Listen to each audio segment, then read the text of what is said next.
ယူကရိန်းစစ်ပွဲနဲ့ပတ်သက်ပြီးအမေရိကန်ဘက်ကတင်သွင်းလာတဲ့ငြိမ်းချမ်းရေးအစီအမံကိုဥရောပဘက်ကအများအပြားပြင်ဆင်ပစ်လိုက်ပါတယ်။ရုရှားဘက်ကများပြားလာတဲ့တောင်းဆိုချက်တွေကိုပယ်ဖျက်ပစ်လိုက်ပြီး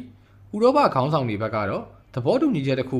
လွယ်နဲ့ရလာမှာမဟုတ်သေးဘူးလို့ပြောဆိုသွားပါတယ်။ဒီတစ်ဖက်အတွင်းမှာဇလန်စကီးနဲ့ဒေါ်နယ်ထရန့်တို့အိမ်ဖြူတော်မှာတွေ့ဆုံသွားဖို့လည်းဖြစ်လာနိုင်ပြီးဆွေးနွေးမှုတွေမှာဥရောပပါဝင်လာဖို့ကိုလည်းယူကရိန်းဘက်ကလိုလားနေပါတယ်။ဒီအချက်28ချက်ပါဝင်တဲ့ငြိမ်းချမ်းရေးအစီအမံကို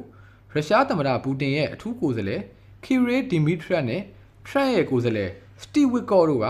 ပြီးခဲ့တဲ့လကရေးဆွဲခဲ့တာဖြစ်ပြီးရုရှားတပ်တွေဆုတ်ခွာဖို့ယူကရိန်းစစ်အင်အားကိုကန့်သက်ထားဖို့နဲ့နေတိုးအဖွဲ့တွေကိုမပါဝင်ဖို့စတာတွေပါဝင်နေပါတယ်။ပြီးခဲ့တဲ့တနင်္ဂနွေနေ့ကဆွစ်ဇာလန်မှာပြုလုပ်ခဲ့တဲ့ဆွေးနွေးပွဲမှာဒီအချက်တွေကိုဆွေးနွေးပြင်ဆင်ခဲ့တာဖြစ်ပြီး16ချက်အထိရှော့ချပစ်လိုက်ပါတယ်။ရုရှားဘက်ကသိမ်းပိုက်ထားတဲ့နေမြေတွေကိုလည်းအတိအမှတ်မပြုနိုင်သလိုဥရောပသမဂ္ဂနဲ့နေတိုးမှာ